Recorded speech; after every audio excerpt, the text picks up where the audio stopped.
नमस्कार. जॉब माझा अपडेटवर आपल्या सर्वांचं पुन्हा एकदा स्वागत आहे विद्यार्थी मित्रांनो.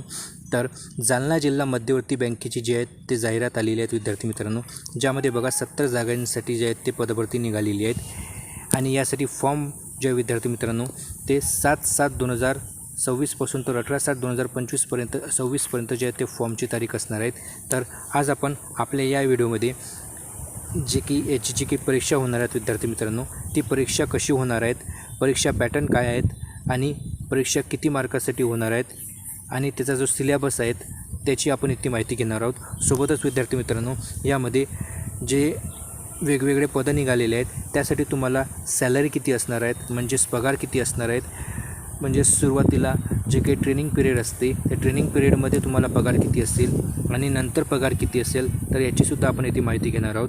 सोबतच विद्यार्थी मित्रांनो, सांगली जिल्हा मध्यवर्तीचे फॉर्म जे आहेत ते पुन्हा ओपन झालेले आहेत आणि त्याची फॉर्म भरण्याची जी तारीख आहे ती 10 तारीख असणार आहे, 10 जुलै ही.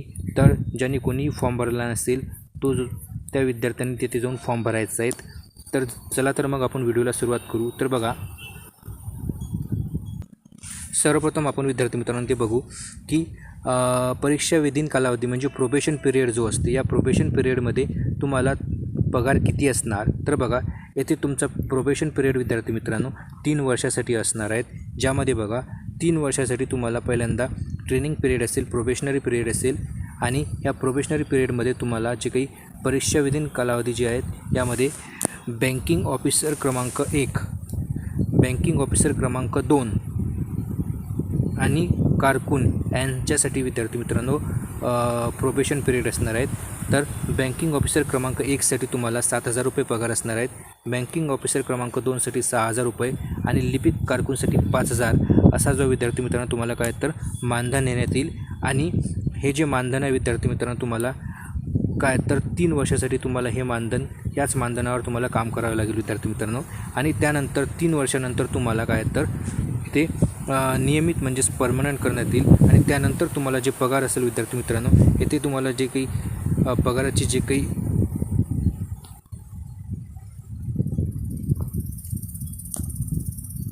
पे स्केल दिला आहेत विद्यार्थी मित्रांनो, या पे स्केलनुसार तुमचा जो आहे तो पगार असणार आहे. तर बघा, येथे पगार खूप कमी आहे विद्यार्थी मित्रांनो, जे की परीक्षा विधीन कालावधीमध्ये खूप कमी पगार तुम्हाला दिसेल. इथे बघा 5,000 रुपये पगार, 6,000 रुपये पगार. म्हणजेच बघा, इतर बँकेमध्ये तुम्ही जर बँकेत काम करायला गेला विद्यार्थी मित्रांनो प्रायव्हेट बँकेमध्ये, तर तिथंसुद्धा याच्यापेक्षा जास्त पगार देईल. परंतु विद्यार्थी मित्रांनो, ही जॉब जे आहे विद्यार्थी मित्रांनो हे एक टेम्पररी जॉब नाही, तर हे एक परमनंट जॉब आहेत विद्यार्थी मित्रांनो. तर ज्यांना कोणालाही सध्याच्या घडीला अत्यंत जॉबची गरज आहे त्या विद्यार्थ्यांच्यासाठी हे विद्यार्थी मित्रांनो एक चांगली संधी आहेत. जरी तुम्हाला सुरुवातीला पगार कमी असेल विद्यार्थी मित्रांनो, तरीसुद्धा पुढे भविष्यामध्ये तुमच्यासाठी हे एक चांगल्या फायद्याची संधी असणार आहेत. कारण 3 वर्षानंतर तुम्हाला नियमित पगार सुरू होणारच आहेत आणि पगारसुद्धा तुमचं चांगलाच असणार आहेत. तर जे कोणी विद्यार्थी मित्रांनो या जिल्ह्यातील रहिवासी असतील, म्हणजे जालना जिल्ह्यातील रहिवासी असतील, सोबतच जालना जिल्ह्याच्या जवळपासचे जे विद्यार्थी असतील त्यांच्यासाठी हे चांगली संधी आहेत. बाहेरचे जे जिल्ह्यातील विद्यार्थी आहेत दूरचे, त्यांच्यासाठी जरी ही संधी चांगली नसली तरी जे विद्यार्थी जालना जिल्ह्यातील असतील किंवा जालना जिल्ह्याच्या जवळपासचे असतील त्यांनी विद्यार्थी मित्रांनो हा फॉर्म अवश्य भरायचा आहे. परीक्षा ज्या विद्यार्थी मित्रांनो अत्यंत सोपी असणार आहेत, त्याच्यामुळे जे कोणीही चांगला अभ्यास करतील त्याला हे पद नक्कीच मिळेल. तर आपण आता याच्यामध्ये परीक्षा कशी होणार आहेत तर त्याची माहिती आपण येथे घेऊयात. तर बघा, येथे तुमची जी परीक्षा आहे ती IBPS कंडक्ट करणार आहेत. म्हणजेच IBPSची जी बँकिंग एक्झाम कंडक्ट करणारी जी काही एजन्सी आहेत या एजन्सीद्वारे तुमची परीक्षा कंडक्ट केली जाणार आहेत. तर बघा, यासाठी बघा तुमची जी ऑफिसर लेवलच्या ज्या पोस्ट आहेत त्यासाठी तुम्हाला बघा येथे परीक्षा पॅटर्न बघा इथे कसं आहे. तर प्रोफेशनल नॉलेज असणार आहेत 40 प्रश्न 80 मार्काचे, मराठी लँग्वेज असणार आहेत 20 प्रश्न म्हणजेच 20 मार्काचे, त्यानंतर इंग्लिश भाषेसाठी 20 प्रश्न असतील 20 मार्काचे, रिझनिंगसाठी 20 प्रश्न असतील 20 मार्काचे, जनरल अवेअरनेस जे असतील म्हणजे जनरल नॉलेज आणि सोबतच त्याच्या संबंधित बँकिंग नॉलेज 20 प्रश्न 20 मार्काचे आणि क्वांटिटेटिव्ह ॲप्टिट्यूड म्हणजेच मॅथ असणार आहेत 20 प्रश्न 20 मार्काचे. तर बघा, अशा प्रकारे एकूण 140 प्रश्न असणार आहेत 180 मार्कासाठी. ऑफिसर या पदासाठी. आणि यासाठी बघा तुम्हाला 2 तासाचा परीक्षेसाठी टाईम मिळणार आहेत आणि इथे सेक्शनल टाईम असणार आहेत. म्हणजेच बघा प्रोफेशनल नॉलेजसाठी 40 मिनिटं देण्यात आलेले आहेत, मराठीसाठी 15 मिनिट, इंग्लिश भाषेसाठी 15 मिनिट, त्यानंतर रिझनिंगसाठी 20 मिनिट, जनरल नॉलेजसाठी 10 मिनिट आणि गणितासाठी 20 मिनिट असे देण्यात आलेले आहेत. तर बघा याच्यानंतर आपण क्लर्क जे पद आहेत विद्यार्थी मित्रांनो, त्या क्लर्क पदासाठी तुमची परीक्षा कशी असणार आहे ते बघणार आहोत. तर बघा येथे क्लर्क या पदासाठी विद्यार्थी मित्रांनो तुम्हाला 5 विषयावर प्रश्न विचारले जाणार आहेत. तर बघा यामध्ये मराठी जे लँग्वेज आहेत यावर तुम्हाला 15 प्रश्न विचारले जाणार 15 मार्कासाठी आणि त्यासाठी तुम्हाला परीक्षेमध्ये 15 मिनिट भेटणार आहेत, सेक्शनल टायमिंग असणार आहेत. त्यानंतर इंग्रजी या भाषेसाठी तुमचे 15 प्रश्न असणार आहेत 15 मार्कासाठी, त्यासाठीसुद्धा तुम्हाला 15 मिनिट मिळणार आहेत आणि हा पेपर इंग्लिशमध्ये असेल आणि मराठी भाषेचा पेपर मराठीमध्ये असेल. त्यानंतर बघा जनरल नॉलेजचे 20 प्रश्न असणार आहेत 20 मार्काचे, ज्यामध्ये हे जे लँग्वेज असणार आहेत यामध्ये मराठी आणि इंग्लिश दोन्ही लँग्वेजमध्ये हे विषय असणार आहेत. म्हणजेच खालील जे 3 विषय आहेत हे तिन्ही विषय मराठी आणि इंग्लिश म्हणजे बायलिंग्वल असणार आहेत परीक्षेमध्ये.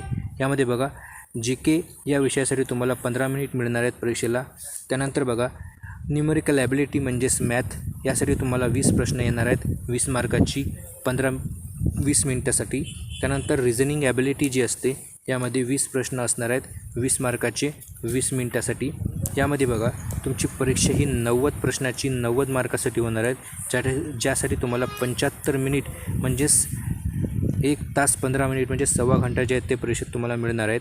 तर बघा यामध्ये 1/4 हे निगेटिव्ह मार्किंगसुद्धा या परीक्षेमध्ये असणार आहेत आणि बँकेच्या पॅटर्ननुसार तुम्हाला परीक्षेमध्ये 5 ऑप्शन पाहायला मिळणार आहेत, हे सुद्धा तुम्हाला लक्षात ठेवायचं आहे. यामध्ये मिनिमम क्वालिफाईंग मार्क जे आहेत विद्यार्थी मित्रांनो ते सर्वांना 40% घेणे आवश्यक आहेत.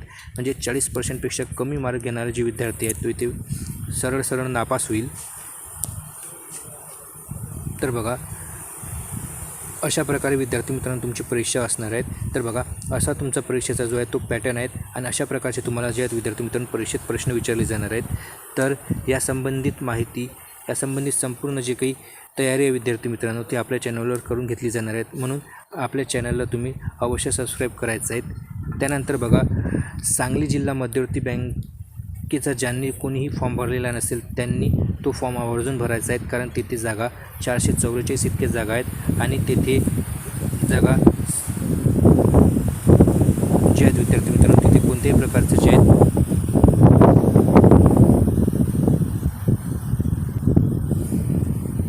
कोणत्याही प्रकारचा घोळ जो आहे विद्यार्थी मित्रांनो या परीक्षेत होणार नाही, कारण परीक्षा ही IBPS कंडक्ट करणार आहेत.